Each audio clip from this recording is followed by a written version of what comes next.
waktu yang kita makruhkan untuk melaksanakan sholat. Jadi sekalipun sholat ini baik,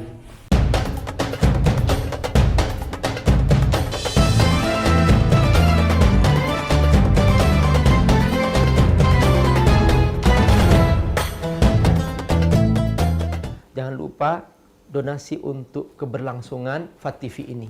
Insya Allah semua yang Anda donasikan Allah akan mengganti dengan lipat ganda, karena di sini Anda beramal jariah. Ayo bergabung dalam dakwah FAT-TV. Semoga Allah berkahi. Bismillahirrahmanirrahim. Assalamualaikum warahmatullahi wabarakatuh. Alhamdulillah. Wassalatu wassalamu ala Rasulillah wa ala alihi wa sahbihi wa mawala. Sahabatku semua rahimakumullah, kita berjumpa kembali dalam program Talaqi Kitab. Kita belajar kitab fikih Al-Fiqhul Manhaji ala Madhabil Imam Syafi'i. Kita akan membahas sekarang waktu-waktu yang dimakruhkan. Di sini makruhnya bukan makruh biasa, makruh tahrim ya, sudah mendekati haram. Ya, bisa dikatakan haram ya. Yaitu waktu yang kita makruhkan untuk melaksanakan sholat. Jadi sekalipun sholat ini baik, tapi ada waktu-waktu khusus yang tidak dibolehkan kita. Ya, di antara riwayat yang pernah Abi baca yaitu karena di anna syaitan yadhuru qurnaihi fi ubadihi atau li ubadihi, karena ketika itu waktu syaitan menampakkan tanduknya. Namun di sini secara fikih kita akan bahas ya. Tukrahus shalah karahatu tahrim. Jadi sudah makruh dekat haram. Artinya sudah bisa dikatakan ya haram gitu. Yang pertama, indal istiwa illa yaumul jum'ah, ketika matahari tengah-tengah, kecuali pas hari Jumat ya, kecuali hari Jumat, karena hari Jumat ya ikut waktu sholat Jumat. Tapi kalau hari-hari biasa, di sini ketika matahari tengah-tengah jangan langsung sholat zuhur, tunggu matahari tergelincir. Nah, makanya dikatakan kapan waktu sholat zuhur? Ketika matahari tergelincir. Wa ba'da sholati subhi hatta tartafi asy-syams karamhin fin nazar. Setelah sholat subuh juga waktu haram, sampai matahari setinggi tiang. Hatta tartafi asy-syams karamhin. Nah, perhatikan ini dalam fikih dikatakan bahwa sampai matahari setinggi tiang. Artinya kalau baru terbit ya masih diharamkan waktunya, ya tidak boleh sholat ketika itu. Nah, ini ada sebagian penjelasan yang ini menurut Abi sih dari kesalahpahamannya, karena di situ Nabi menggunakan istilah summa shalla rakaatai syuruq, lalu kemudian sholat 2 rakaat syuruq. Nah, di sini bedakan antara syuruq dan isyraq. Kalau asyraqatis syams artinya matahari terbit. Nah, Nabi menggunakan istilah syuruq, maksudnya bukan matahari terbit langsung sholat, bukan. Karena semua sepakat bahwa pada waktu itu, pada waktu selesai sholat subuh sampai matahari terbit setinggi tiang atau naik setinggi tiang, itu baru boleh sholat. Dan itu disebut dengan istilah awwalu waktu duha, awal waktu sholat duha. Nah, jadi kalau masih baru terbit langsung sholat, sebetulnya masih dilarang itu. Itu yang disepakati oleh para ulama seperti itu. Nah, tunggu sampai masuk waktu duha, yaitu al-waktu duha. Nah, kenapa Nabi kok menggunakan istilah syuruq? Karena yuqsadu bisyuruq adalah awwalu waqti duha. Itu maksudnya syuruq. Kalau asyraqat al-isyraq matahari terbit. Tapi kalau summa shalla rakaatai syuruq dalam hadis itu maksudnya ketika sudah masuk waktu awal waktu duha. Kenapa? Karena masih haram. Matahari terbit masih waktu haram. Nah, karena itu kalau teman-teman ke Madinah ya, Madinah. Di situ ada bacaan di jam tuh supaya orang nggak salah paham, karena banyak orang langsung matahari terbit langsung sholat gitu. Nah, disebut di bacaan di situ rubu'as sa'ah ba'dal isyraq gitu. 15 menit setelah isyraq. Kenapa? Supaya orang nggak langsung sholat ketika matahari terbit. Ini menunjukkan bahwa tidak ada khilaf dalam masalah ini. Nah, istilah yang Nabi gunakan 2 rakaat syuruk itu maksudnya apa? Maksudnya adalah kalau seseorang satu paket. Jadi dalam makna hadisnya ya, jadi man shalla subha jama'atan fil masjid, itu orang yang salat berjamaah di masjid, summa jalasa fi musalla, kemudian dia tetap bertahan di masjidnya, tidak keluar masjid itu tempat dia salat, hatta tatlu asy-syams, sampai matahari terbit. Nah, maksudnya sampai matahari terbit setinggi tiang, ya, karomhin fil nadhar, nampak setinggi tiang. Hatta tatlu summa shalla rak'atai syuruq, setelah itu salat 2 rakaat syuruq, artinya sudah masuk awal waktu duha. Makanya dalam buku-buku fikih tidak ada istilah salat syuruq, enggak ada. Salat matahari terbit enggak ada. Jadi yang ada salat duha. Nah, ini satu paket, karena satu paket dari sejak subuh dia berjamaah, enggak meninggalkan tempat salatnya sampai masuk waktu duha, maka Nabi mengistilahkan dengan istilah 2 rakaat syuruq. Itu maksudnya. Nah, jadi namanya saja, tapi maksudnya salat duha juga seperti itu. Hanya bedanya kalau duha nggak satu paket. Karena ada orang salah paham, dia mengejar pahala haji dan umroh di mana saja dia, nggak satu paket gitu. Dia di mana aja matahari terbit langsung salat, matahari terbit langsung salat. Padahal dia maksudnya satu paket. Ya, satu paket. Ini pemahaman Abi terhadap riwayat ya. Mungkin teman-teman yang berbeda pendapat ya. Silahkan, tapi yang jelas ini pemahaman saya ini terhadap hadis ini seperti ini. Dan ini termasuk juga saya baca dalam beberapa pembahasan tentang hal ini, dan juga saya sempat diskusi panjang dengan guru saya waktu saya kuliah di Islamic University. Dia mengatakan, "La ya akhi Amir," dia mengatakan begitu. "Ya akhi Amir, yuqsadu bihi salatul duha, awal duha." Maksudnya adalah awal duha, itu maksudnya.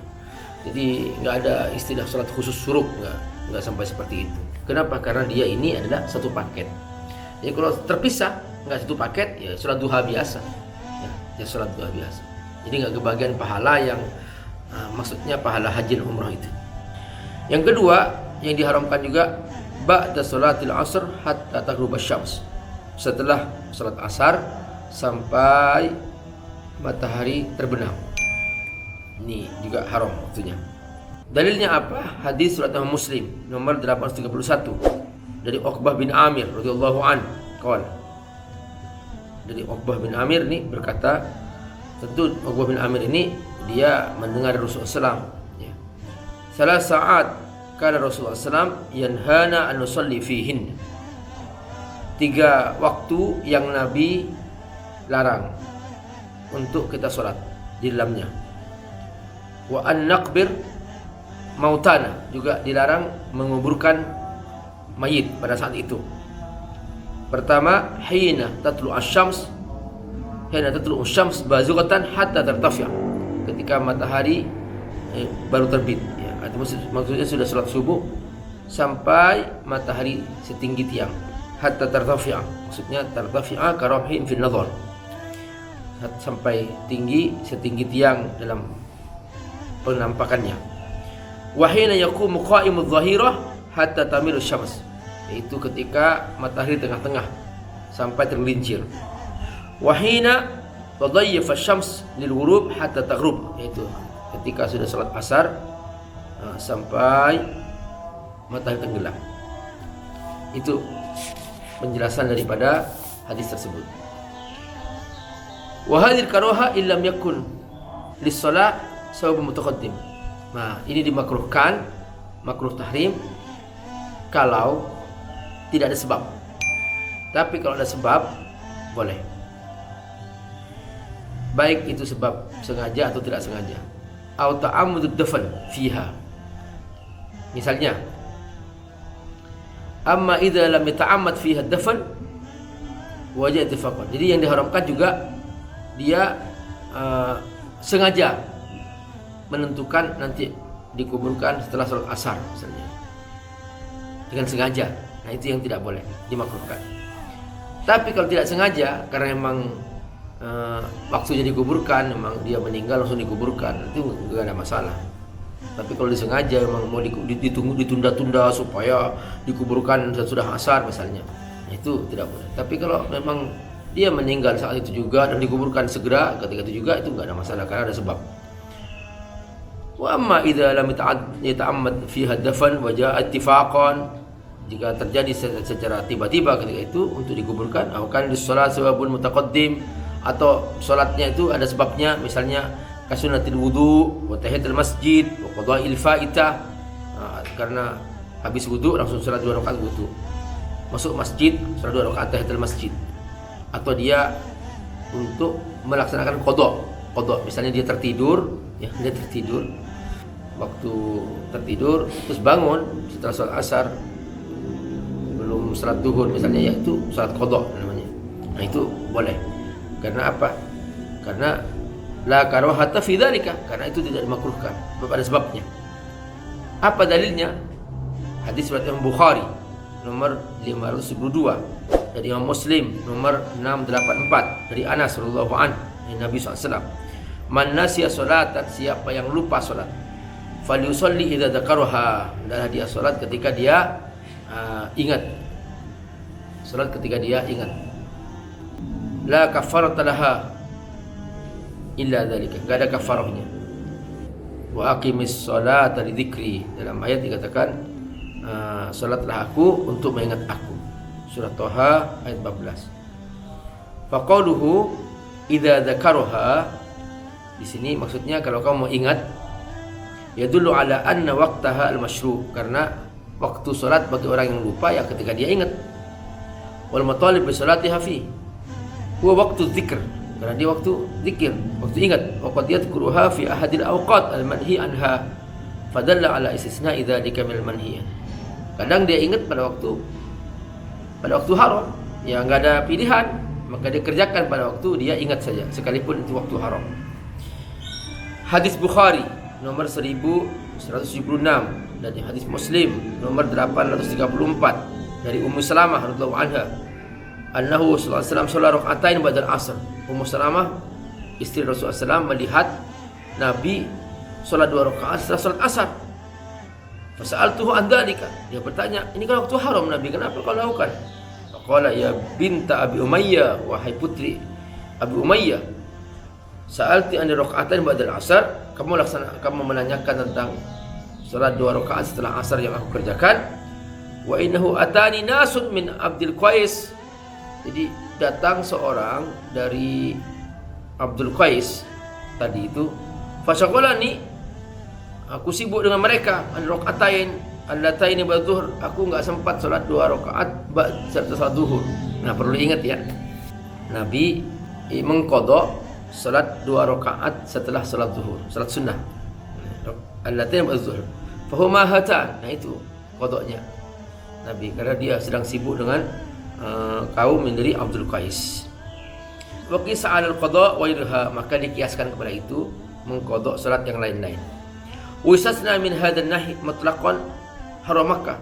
Nah, perkecualian kalau di Mekah, di qaulihi ya bani Abdi Manaf, wahai bani Abdi Manaf, la tamna'u ahadan tawafa bi hadzal bait, jangan kau larang orang bertawaf di Ka'bah ini. Wa shalla ayyata sa'ah, boleh dia salat kapan saja, min lailin aw naharin, baik malam ataupun siang. Hadis Imam Tirmidzi 867 dan Abu Daud 1894. Berarti di Mekah itu boleh ya, kapan aja salatnya. Kenapa? Karena ya ada perkecualian, istisna namanya. Jadi baik tawaf maupun salat di sini.